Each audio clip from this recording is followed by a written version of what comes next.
नमस्कार दोस्तों, crime story channel पर मैं राजेश आपका स्वागत करता हूं।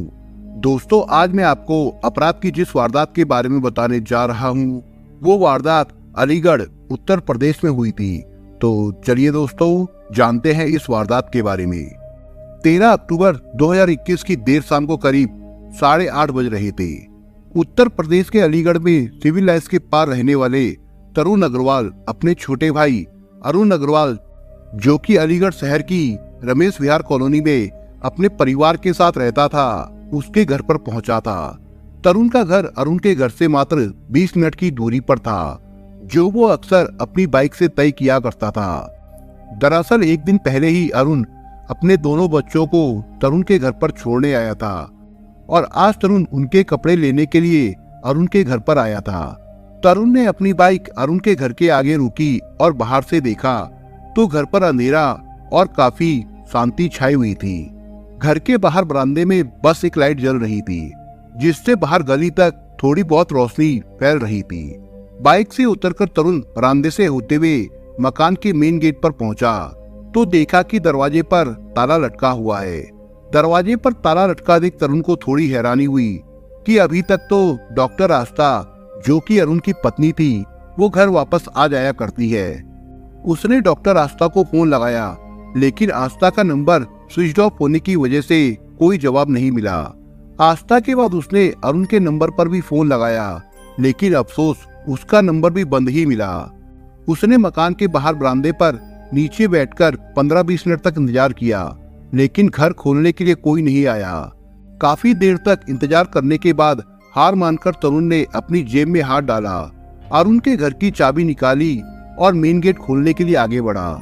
दरअसल तरुण को अरुण ने ही पिछले दिन अपने घर की चाबी दी थी, लेकिन वो खुद दरवाजा नहीं खोलना चाहता था।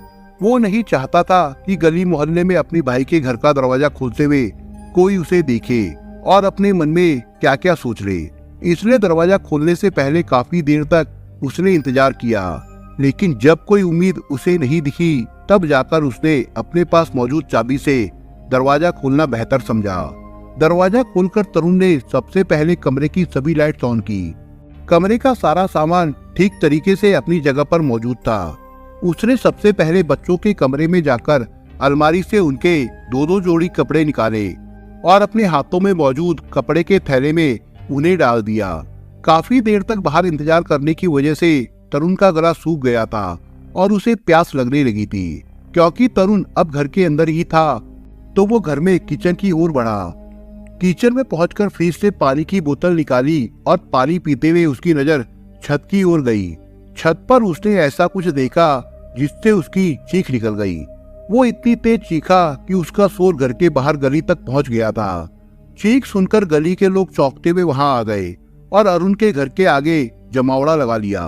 दरअसल छत की तरफ तरुण ने एक शव को लटका हुआ पाया, जो कि किसी और का नहीं बल्कि उसके छोटे भाई की पत्नी डॉक्टर आस्था का था। वो डरा सहमा घर से बाहर आया तो देखा कि कुछ लोगों की भीड़ का जमावड़ा घर के आगे लग चुका था। गली में खड़े लोगों ने बाहर से तरुण को आवाज लगाते हुए पूछा कि आखिर क्या हुआ है। तरुण ने उनके सवालों को नजरअंदाज करते हुए अपनी जेब से फोन निकाला और पुलिस को फोन लगाया। पुलिस को सूचित करने के बाद उसने आस्था की छोटी बहन आकांक्षा, जो कि आगरा की रहने वाली थी, उसको फोन करके सूचना दी। फिर घर के बाहर आकर उसने गली वालों को इस घटना के बारे में बताया। अलीगढ़ का क्वार्सी थाना रमेश विहार कॉलोनी से बहुत दूर नहीं था। कुछ देर में ही पुलिस की टीम अरुण के घर आ पहुंची थी। मामले की जानकारी मिलते ही सीओ श्वेता पांडे भी तुरंत ही घटनास्थल पर पहुंच गए। क्वार्सी पुलिस स्टेशन के थाना प्रभारी विजय सिंह, सीओ श्वेता पांडे और उनकी टीम घटनास्थल पर पहुंचकर बेहद सावधानी से उस कमरे की ओर आगे बढ़ी जहां पर डॉक्टर आस्था का शव था।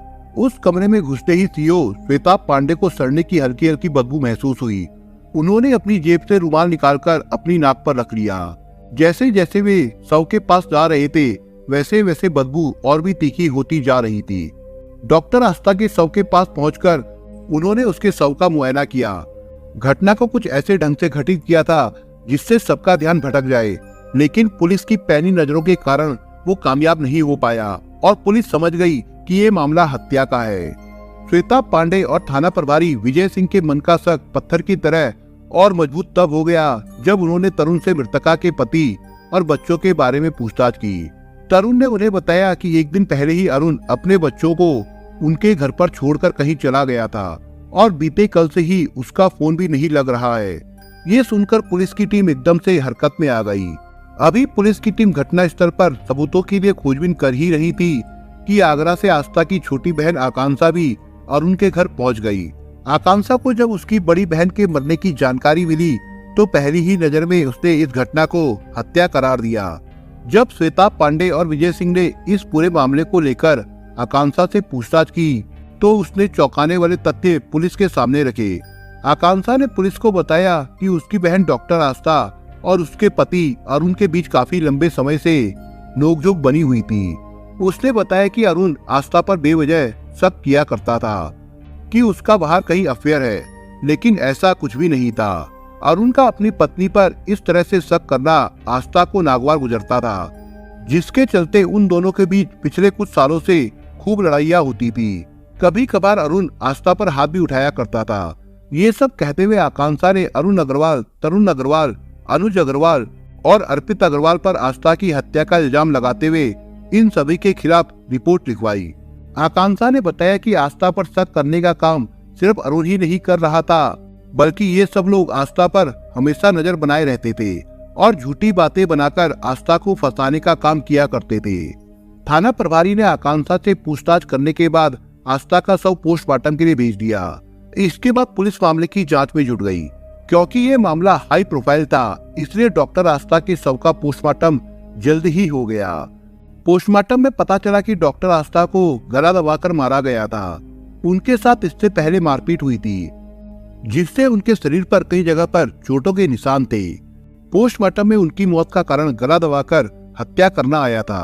पोस्टमार्टम रिपोर्ट के बाद पुलिस को ये गुत्थी सुलझती हुई नजर आ रही थी। ये साफ होने के बाद पुलिस ने अरुण के बड़े भाई तरुण से पूछताछ की। तरुण पुलिस की पूछताछ के आगे ज्यादा देर तक टिक नहीं पाया। उसने पुलिस के सामने साफ शब्दों में इस बात को स्वीकार कर लिया कि अरुण ने उसके घर पर अपने बच्चों को सौंपते समय उसे आस्था की हत्या की सूचना दे दी थी। इसके साथ ही उसने अपने घर की चाबियां भी उसे सौंपी थी। परंतु अरुण ने तरुण को ये नहीं बताया था कि वो अपने बच्चों को उसके पास छोड़कर आखिर जा कहाँ रहा है। ये सब कबूल करने के बाद पुलिस ने तरुण को 14 अक्टूबर को गिरफ्तार करके अगले दिन 15 अक्टूबर को उसे कोर्ट में पेश करके जेल भेज दिया था। लेकिन अब पुलिस को मामले के मुख्य आरोपी अरुण को पकड़ना था। पुलिस ने अपनी इन्वेस्टिगेशन और पोस्टमार्टम रिपोर्ट के आधार पर यह भी पता लगा लिया था कि इस हत्याकांड में अकेला अरुण ही शामिल नहीं हो सकता, बल्कि इसमें और भी लोगों के शामिल होने की संभावनाएं थी। आरोपियों को जल्द से जल्द पकड़ने के लिए सीओ श्वेता पांडे ने कई टीमों का गठन कर दिया। टेक्निकल टीम की मदद से पुलिस ने इलाके के सभी सीसीटीवी कैमरों की फुटेज खंगालनी शुरू की। इलाके में हत्या के दिन की फुटेज पर कई घंटों की मेहनत के बाद पुलिस को अरुण के घर के सामने 3 संदिग्ध लोगों के भटकने की फुटेज मिल गई। फुटेज में उन तीनों संदिग्धों के साथ अरुण भी मिलते हुए नजर आ रहा था। ये पता चलने के बाद पुलिस ने जल्द कार्रवाई करते हुए अरुण को ढूंढने की प्रक्रिया और तेज कर दी। सीओ श्वेता पांडे ने मामले के मुख्य आरोपी अरुण अग्रवाल को पकड़ने के लिए अलीगढ़ में 2 स्वाट टीमों की सहायता भी ली। एसआई संजीव कुमार और एसआई संदीप कुमार के नेतृत्व में स्वाट टीमें पूरे अलीगढ़ में अरुण को ढूंढने में जुट गई। अरुण को ढूंढने के पुलिस के सारे तरीके फेल साबित हो रहे थे, क्योंकि अरुण का फोन बंद आ रहा था। लगातार प्रयास करने के बाद पुलिस को तब सफलता हासिल हुई जब अरुण का फोन अचानक से 17 अक्टूबर की रात को ऑन हुआ।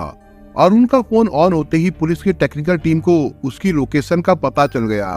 वो अलीगढ़ के कासिमपुर क्षेत्र की थी। पता चला कि वहाँ उसका ऑक्सीजन प्लांट था। सूचना मिलते ही पुलिस जल्द ही वहाँ पहुँच गई और 18 अक्टूबर की सुबह सुबह उसे गिरफ्तार कर लिया गया। गिरफ्तारी के बाद अरुण ने पुलिस पूछताछ में आस्था की हत्या की जो वजह बताई वो हैरान करने वाली थी। लगभग 13 साल पहले सन 2007 में आस्था की शादी अरुण अग्रवाल से हुई थी। इनकी अरेंज मैरिज नहीं बल्कि लव मैरिज थी। वे दोनों एक दूसरे को अपने कॉलेज के दिनों से ही जानते थे। कॉलेज में मुलाकात हुई, दोनों के बीच दोस्ती हुई। कुछ समय साथ रहने के बाद दोनों की दोस्ती प्यार में बदल गई और उसके बाद दोनों की शादी भी हो गई। उनकी शादी पर दोनों के ही परिवार में से किसी को कोई आपत्ति नहीं हुई थी। अरुण का परिवार सुखी संपन्न था। और उनके परिवार की ओर से शादी के समय भी किसी तरह की कोई दहेज की मांग नहीं थी। दोनों एक दूसरे को बहुत प्यार करते थे। मेडिकल परीक्षा पास करने के बाद आस्था ने डॉक्टरी की पढ़ाई की और शादी के बाद ही आस्था की सरकारी जॉब भी लगी थी। वो स्वास्थ्य विभाग में संविदा पर मेडिकल ऑफिसर के रूप में नियुक्त हो गई थी। डॉक्टर आस्था की इस कामयाबी पर दोनों परिवार बहुत खुश हुए। आस्था की इस नियुक्ति के बाद अरुण ने भी अलीगढ़ के कासिमपुर में राधिका नाम से ऑक्सीजन प्लांट खोल लिया था और इस काम के लिए डॉक्टर आस्था ने अपने पति अरुण का पूरा सहयोग भी किया था। समय के साथ आस्था के 2 बच्चे हुए। 10 साल का बेटा अर्नव और 8 साल की बेटी आन्या उनके जीवन में नई खुशियां लेकर आई थी, लेकिन उन दोनों के जीवन में खुशियां ज्यादा दिनों तक टिक नहीं पाई। अरुण ने पुलिस की पूछताछ के दौरान बताया कि 2 साल पहले जब उनके जीवन में सब कुछ सही चल रहा था, उस समय आस्था के जीवन में एक और व्यक्ति ने कदम रखा। उसके आने के बाद से ही उनके संबंधों में दरार पैदा होना शुरू हो गई। डॉक्टर आस्था के जीवन में इस नए व्यक्ति के आने के बाद से वो हर समय खोई खोई सी नजर आया करती थी। वो अक्सर रात को घंटों तक फोन पर किसी युवक से बात किया करती थी। यदि आस्था से पूछा जाता कि वो किससे बात कर रही है, तो उसके जवाब में वो कहती कि अपने कॉलेज की फ्रेंड से बात कर रही है। डॉक्टर आस्था अपने घर से निकलती तो काम के लिए ही थी, लेकिन वो अक्सर अपने अस्पताल में पहुंचती ही नहीं थी। समय के साथ साथ उसका काम से घर पर आने के नियत टाइम में इजाफा होने लगा था। जो आस्था पहले अपने परिवार के साथ, अपने बच्चों के साथ समय गुजारने में विश्वास किया करती थी, उसका हर दिन काम पर जाना, छुट्टी न लेना, वीकेंड और हॉलिडे वाले दिन भी काम पर जाना इत्यादि की वजह से आस्था पर अरुण का शक बढ़ने लगा था। यहाँ तक कि आस्था उस नए युवक को अपने घर पर भी बुलाया करती थी जब अरुण घर पर नहीं होता था। अरुण को ये बात तब पता चली जब पड़ोस के एक दोस्त ने फोन करके इस बात की सूचना उसे दी थी। शक बढ़ने के साथ साथ इन दोनों के बीच प्यार की जगह झगड़े ने ले ली थी। वो लगभग हर दिन एक दूसरे के साथ इसी बात को लेकर झगड़ते थे। उनके आपस का ये झगड़ा बच्चों से नहीं छिपा था। बच्चों पर भी उनके झगड़े का बुरा असर पड़ने लगा था। अर्नव और आन्या दोनों अक्सर एक साथ ही एक कमरे में खेलते थे। उनका अपने माँ बाप से मिलना जुलना, खेलना, बातें करना इत्यादि लगभग खत्म हो ही गया था। समय के साथ साथ इस दंपत्ति के बीच होने वाला जुबानी झगड़ा मारपीट में तब्दील होने लगा था। झगड़े के बाद अरुण अक्सर रात को अपनी फैक्ट्री में सोने के लिए चला जाया करता था। वो लगभग हर दिन ही अपनी फैक्ट्री में सोता था। उनके बीच इस झगड़े की खबर फैक्ट्री में सिक्योरिटी गार्ड विकास को भी थी, क्योंकि झगड़ा करने के बाद विकास हर रात दारू की बोतल लेकर आता था। अपने गार्ड के साथ बैठकर दारू पीते पीते अपने दुख दर्द को वो बयान करता था और वहीं सो जाता था। लेकिन अब जब अरुण हर रात को सोने अपनी फैक्ट्री चला जाता था, तो आस्था को भी अरुण पर शक होने लगा था। आस्था के मन में पति के खिलाफ शक था कि अरुण का भी कहीं बाहर कोई चक्कर तो नहीं चल रहा। आस्था के मन में पति के खिलाफ शक पैदा होने के बाद से बीच में कुछ समय के लिए उन दोनों के बीच झगड़े होने बंद हो गए थे। लेकिन अरुण उसके बावजूद भी रात को सोने के लिए अपनी फैक्ट्री में ही चला जाता था। उसे फैक्ट्री में सोना, शराब पीना, सिगरेट फूकना इत्यादि की मानो लस्सी लग गई थी। उसके ऐसा करने पर आस्था के मन में अरुण के लिए और भी ज्यादा संदेह पैदा होने लगा था।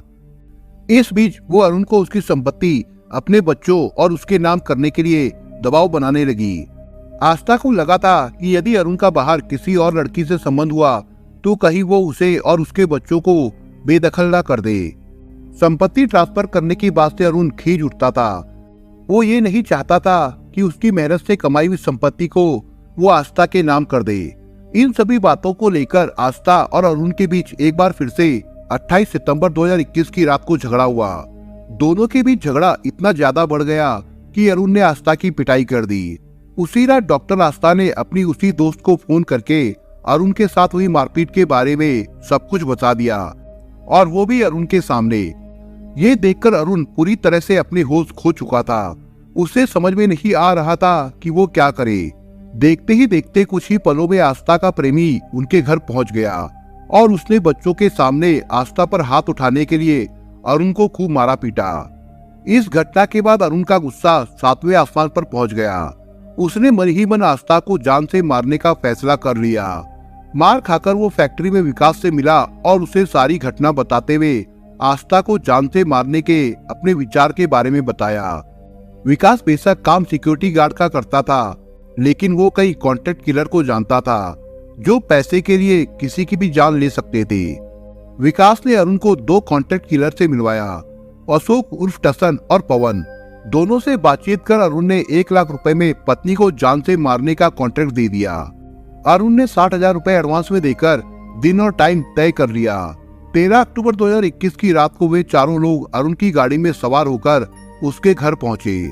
उसके बाद अरुण ने बच्चों को डरा धमकाकर टीवी वाले कमरे में बंद करके टीवी का वॉल्यूम बढ़ा दिया था और तीनों के साथ मिलकर पत्नी आस्था की गला दबाकर हत्या कर दी। हत्या के बाद हत्यारे अपने अपने रास्ते निकल गए और अरुण बच्चों को लेकर घर पर ताला लगाकर अपने भाई तरुण के घर पहुंच गया। उसने अपने भाई तरुण को आस्था की हत्या की बात बता दी और अपने बच्चों और चाबियां सौंपकर दिल्ली के लिए निकल गया। कॉन्ट्रैक्ट किलर को बाकी के पैसे उसे वही देने थे। पैसे देने के बाद उसके पास अपने पैसे खत्म हो गए थे। वो पैसे लेने के लिए कासिमपुर आया था और विकास को फोन करने के लिए अपना फोन चालू किया। तभी उसकी लोकेशन पुलिस को पता चल गई और वो पकड़ा गया। अभी तक डॉक्टर आस्था की हत्या के 4 आरोपी पकड़े जा चुके हैं। पहले तरुण अग्रवाल, फिर अरुण अग्रवाल, सिक्योरिटी गार्ड विकास और कॉन्ट्रैक्ट किलर पवन। 5वां आरोपी अशोक अभी पुलिस की गिरफ्त में नहीं आ पाया था और पुलिस उसकी तलाश कर रही थी। बाकी के आरोपियों को पुलिस ने कोर्ट में पेश किया, जहां से सभी को जेल भेज दिया गया था। दोस्तों, आप अगर चैनल पर नए हो तो आप चैनल को सब्सक्राइब करने के साथ कमेंट बॉक्स में इस कहानी के बारे में अपने विचार जरूर लिखिएगा। मिलता हूं एक नई कहानी के साथ, तब तक के लिए अपना ख्याल रखिएगा। धन्यवाद।